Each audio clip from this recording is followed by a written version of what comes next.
தன் முன்னை தீயவினை பயன்கள் இன்னும் மூளாதழிந்திடுதல் வேண்டும்.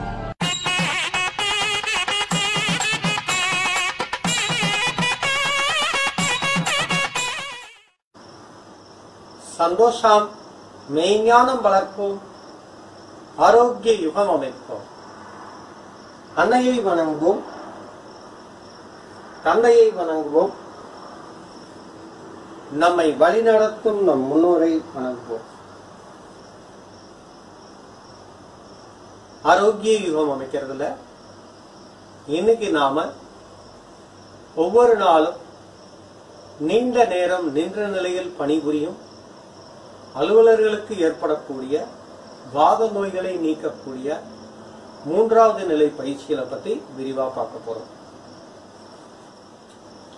இது மாதிரி ஒரு நாடா நாம ரெடி பண்ணிக்கிறோம்.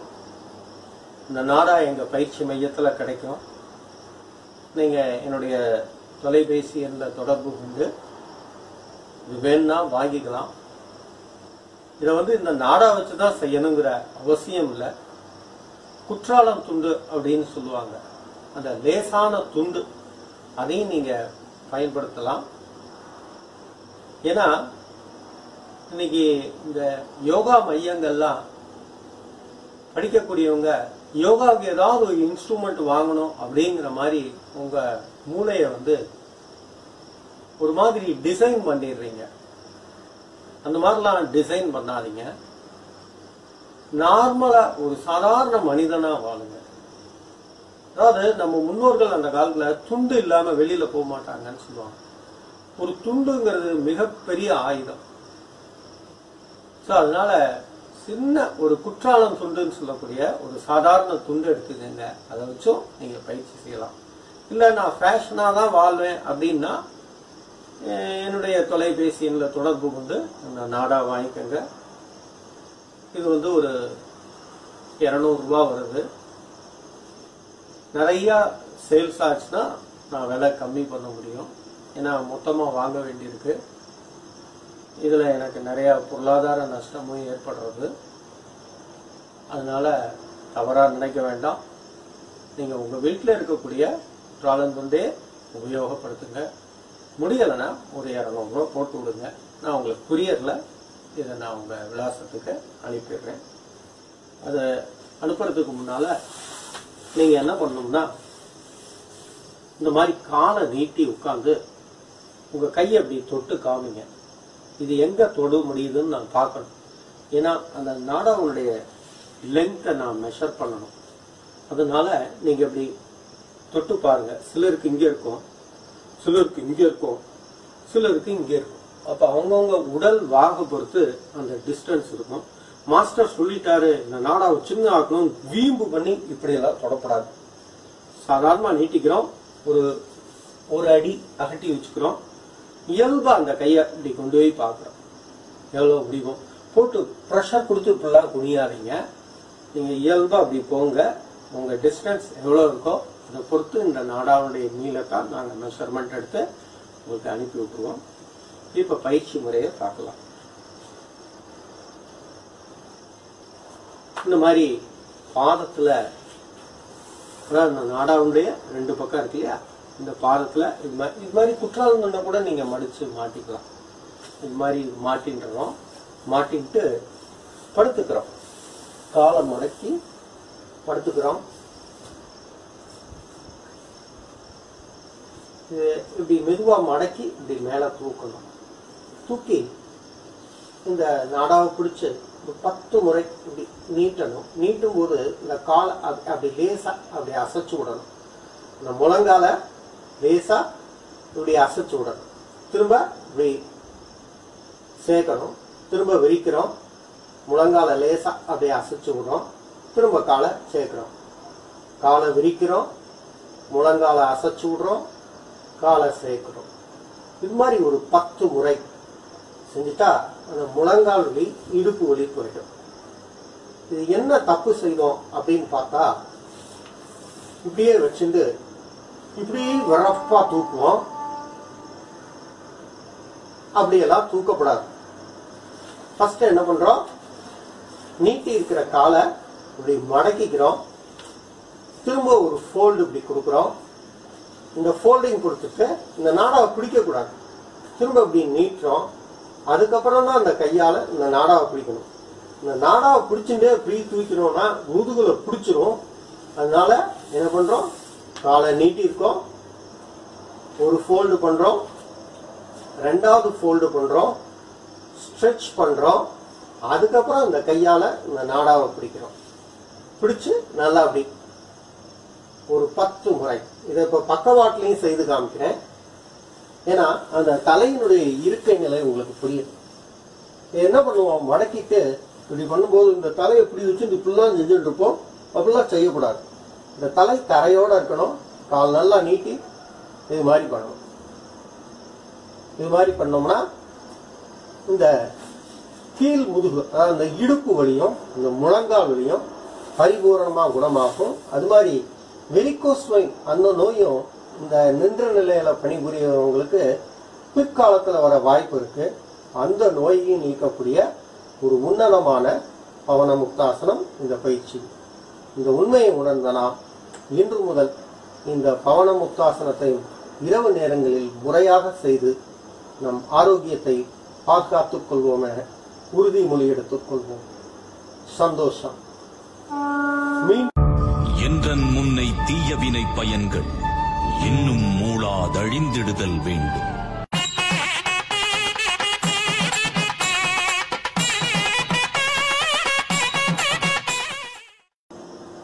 சந்தோஷம். மெய்ஞானம் வளர்ப்போம், ஆரோக்கிய யுகம் அமைப்போம். அன்னையை வணங்குவோம், தந்தையை வணங்குவோம், நம்மை வழிநடத்தும் நம் முன்னோரை வணங்குவோம். ஆரோக்கிய யுகம் அமைப்பதில் நமது ரியல் சிம்பிள் யோகா ஃபவுண்டேஷன் சார்பாக இனி வரும் நாட்களில் ஒவ்வொரு துறையிலும் பணியாற்றக்கூடிய அலுவலர்களுக்கு அந்த துறை சார்ந்து ஏற்படக்கூடிய வாதம், பித்தம், கபம் ஆகிய நோய்களை பற்றிய விவரத்தையும் அந்த நோய்களை நீக்குவதற்குரிய முறையான வாழ்வியல் முறைகளையும் பயிற்சி முறைகளையும் உணவு பழக்கத்தையும் இனி வரும் நாட்களில் நாம் காணொளிகளாக விரிவாக காணவிருக்கிறோம் என்பதை மகிழ்ச்சியோடு தெரிவித்துக் கொள்கிறேன். அந்த வகையில இன்னைக்கு நாம பார்க்கக்கூடிய துறை என்ன அப்படின்னு பார்த்தா, ஒவ்வொரு நாளும் அதிக நேரம் நின்ற நிலையில் பணியாற்றும் அலுவலர்களுக்கு உடல் சார்ந்து ஏற்படக்கூடிய வாத நோய்களை நீக்குவதற்கான எளிமையான 8 ஆசனங்களை 8 காணொளிகளாக வெளியிட உள்ளேன். இந்த காணொளியை காணும் மேற்கண்ட நிலையில் பணிபுரியும் அலுவலர்கள் ஒவ்வொரு நாளும் இரவு நான் கூறிய பயிற்சிகளை முறையாக நிதானமாக பலமுறை செய்து உங்கள் ஆரோக்கியத்தை பாதுகாத்து என்னுடன் இணைந்து ஆரோக்கிய யுகம் அமைக்குமாறு அன்புடன் அழைக்கின்றேன். இந்த ஒவ்வொரு நாளும் நின்ற நிலையில் பணியாற்றக்கூடிய அலுவலர்கள் யாருன்னு முதல்ல பார்க்கலாம். முதல்ல ஆசிரியர்கள், பேராசிரியர்கள். இவங்க காலையில ஒரு 9 மணிலிருந்து மாலை 5 மணி வரை நிற்க வேண்டிய நிர்பந்தம் இருக்கு. அடுத்து பாத்தீங்கன்னா அதிகாலை முதலே இரவு வரை போக்குவரத்தில் அந்த போக்குவரத்து துறையில் பணி செய்யக்கூடிய டிராபிக் கான்ஸ்டபிள் மற்றும் உயர் அதிகாரிகள் இவங்களும் பாத்தீங்கன்னா வெயில்ல கூட நிற்க வேண்டிய ஒரு சூழ்நிலை இருக்கு. அதுவும் அதிக நேரம். அடுத்தது உணவகங்கள்ல பணிபுரியும் அலுவலர்கள். அடுத்து யாருன்னு பார்த்தா இந்த பெரிய பெரிய மால்கள்ல அந்த கடைகள்ல பணிபுரியக்கூடிய ஊழியர்கள். அப்புறம் ஜவுளி கடைகள்ல பணிபுரியக்கூடிய ஊழியர்கள், ஆசிரியர்கள், போக்குவரத்து துறை அதிகாரிகள், உணவகங்களில் பணிபுரியும் அலுவலர்கள், ஜவுளி கடைகளில் பணிபுரியும் அலுவலர்கள் மற்றும் பெரிய மால்களில் கடைகளில் பணிபுரியும் அலுவலர்கள், இவங்க எல்லாமே அதிக நேரம் நின்ற நிலையில் பணி செய்ய வேண்டிய கட்டாயம் இருக்கு. அதனால அவங்க எல்லாருக்குமே பாத்தீங்கன்னா வாத நோய்களின் தாக்கம் அதிகம் ஏற்படும். அந்த நோய்கள் என்ன அப்படின்னு முதல்ல பார்ப்போம். முதல்ல ஏற்படுறது குதிங்கால் வலி, அடுத்தது கணுக்கால் வலி, அடுத்தது முழங்கால் வலி, இதனைத் தொடர்ந்து இடுப்பு வலி, முதுகு வலி, இறுதியாக தோள்பட்டை வலி, கழுத்து வலி ஏற்படும். இந்த வலியெல்லாம் ஏன் ஏற்படுதுன்னு பார்த்தா அவங்க அதிக நேரம் நின்ற நிலையில் பணிபுரிவதால் அவங்க தண்டுவடத்துல ஒரு இறுக்கம் ஏற்படும். மேலும் அவங்களுடைய உடல் எடையானது நீண்ட நேரம் அந்த கால்களிலேயே தாங்கப்படுறதுனாலையும் இந்த நோயானது ஏற்பட அதிக வாய்ப்பு உள்ளது. அப்ப இந்த நோயை எப்படி நீக்கலாம் அப்படின்னு பார்த்தா ஒரு எளிமையான ஆசன பயிற்சிகள் மூலம்தான் நாம நீக்க முடியும். இந்த ஆசனங்கள் என்னென்ன அப்படிங்கறத இப்ப நாம விரிவா பார்ப்போம்.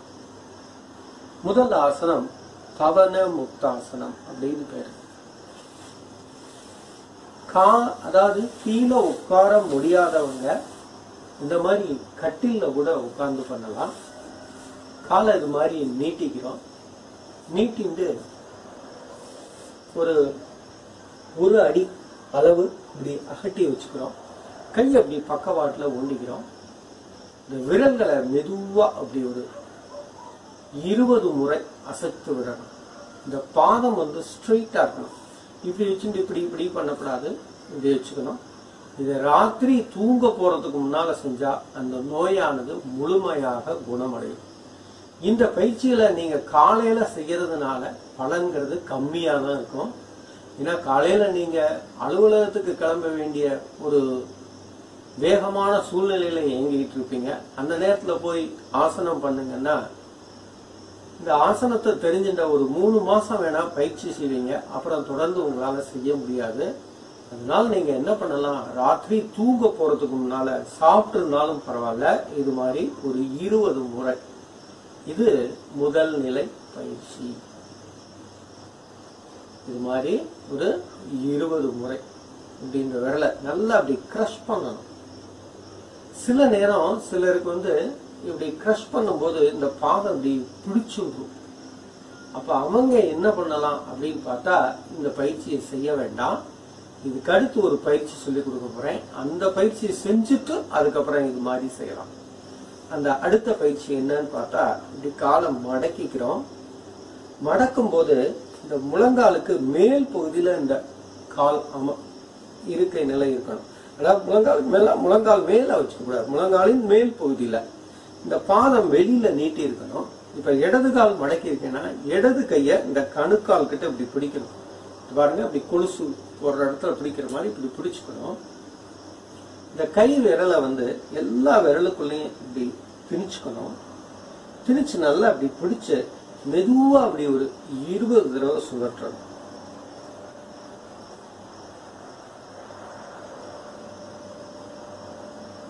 எங்கேயோ பார்த்து சுத்துறது தானே அப்படின்ட்டு இப்படி எல்லாம் சுத்தக்கூடாது. இப்படி எல்லாம் சுத்தினா கணுக்கால் வலி போகாது. அப்ப கரெக்டா அந்த கணுக்காலை பிடிக்கணும், இப்படி வச்சுக்கணும். நல்லா அப்படி 20 முறை கிளாக் வைஸ், அப்புறம் ஆன்டி கிளாக் வைஸ். 2 காலுக்குமே செய்யணும். முதல்ல வலது கால் செஞ்சா அடுத்து இடது கால், அல்லது முதல்ல இடது கால் செஞ்சா அடுத்து வலது கால். எந்த காலம் வேணாலும் முதல்ல செய்யலாம். 20 முறை clockwise, anti clockwise இந்த பயிற்சி. இதுக்கு அடுத்து என்ன பண்றோம், இந்த பாதத்தை இப்படி பிடிச்சு இப்படி திருப்பி விடுறோம். நல்லா ஒரு 20 முறை. இப்ப இந்த 2 பயிற்சியும் உங்களுக்கு பக்கவாட்டுல செய்து காமிக்கிறேன். அமர்ந்துக்கிறேன். காலை அந்த 1 அடி இடைவெளியில காலை இப்படி பாருங்க, இந்த முழங்காலுக்கு மேல் பகுதியில வச்சிருக்கேன். மேலன்ட்டு இப்படி அது மேல வச்சுக்கப்படாது, இப்படி வச்சுக்கணும். அதே நிமிஷம் காலை கொண்டு வந்து இப்படியும் வச்சுக்க கூடாது. இந்த அளவு இந்த பாதம் வெளியில நீட்டி இருக்கணும். இப்படி வச்சுட்டு இப்படி சுத்தி இருக்க கூடாது. நல்லா அப்படி வச்சுக்கணும். இந்த கைய இந்த இடத்துல இப்படி பிடிச்சுக்கணும். கை விரல உள்ள வச்சுக்கணும். இப்படி பண்றோம். ஒரு 20 முறை இப்படி clockwise anti clockwise. இது முதல் பயிற்சி.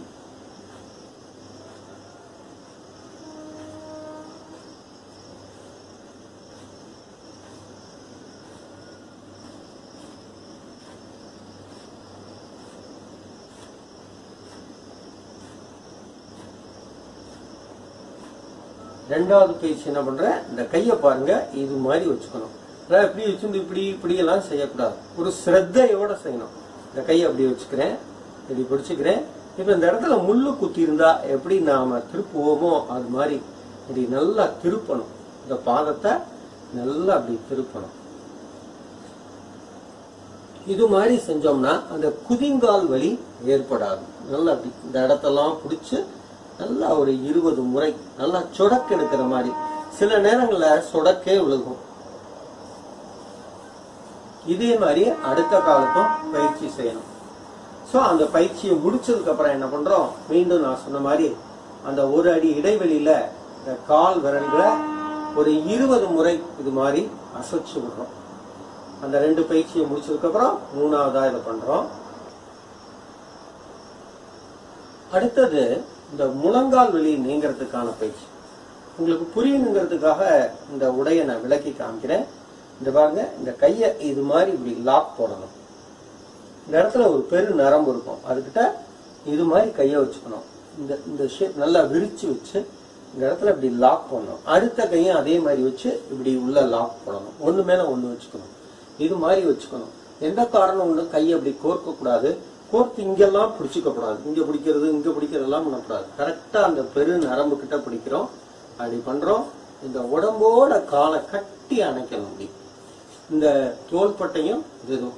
சில நேரம் தொப்பை பெருசா இருந்தா இந்த அளவு இருக்கும், அதனால பரவாயில்ல. முடிஞ்ச அளவு கட்டி அணைச்சிட்டு இந்த காலை ஒரு 5 முறை இப்படி அசைச்சு விடணும். அப்புறம் ஒரு தடவை அப்படி லோயர் லெவல்ல நீட்டணும். இது மாதிரி ஒரு 10 முறை நீட்டுறது தான் நமக்கு கணக்கு.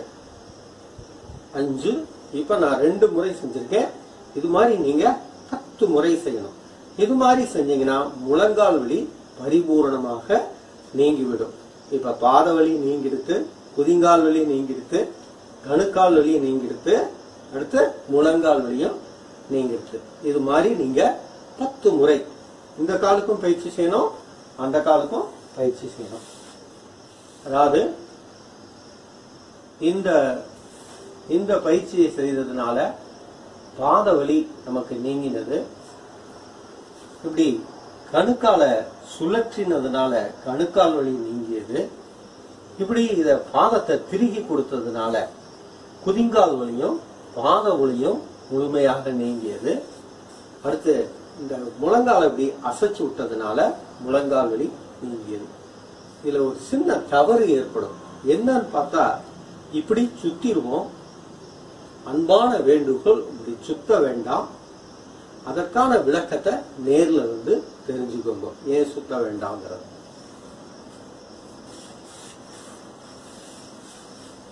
நின்ற நிலையில் பணிபுரியும் அலுவலர்கள் இந்த காணொளியில் கூறியுள்ளபடி இரவு நேரங்களில் பயிற்சி செய்து உங்கள் ஆரோக்கியத்தை பாதுகாத்து என்னுடன் இணைந்து ஆரோக்கிய யுகம் அமைக்குமாறு அன்புடன் அழைக்கின்றேன். என்றன் முன்னை தீயவினை பயன்கள் இன்னும் மூளாதழிந்திடுதல் வேண்டும்.